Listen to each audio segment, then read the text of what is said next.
আসসালামু আলাইকুম। এটি শীতলের বাজার থেকে নাঙ্গলবাড়ি মুখো যাওয়ার রাস্তাটা খুব ভাঙাচুরা আপনারা দেখতে পাচ্ছেন। বয়স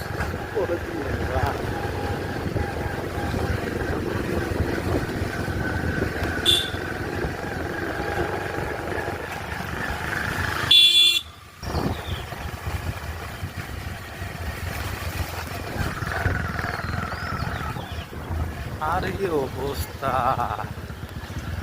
অতিরিক্ত সব ভাঙা খালি লোক যাওয়া কষ্ট, এরকম পরিস্থিতি খালি গাড়ি উঠা কষ্ট রে ভাই। আপনারা দেখুন, এটা দেখে একটু সাবস্ক্রাইব করে দেবেন, ভালোবাসা দিয়ে যাবেন একটু সবাই।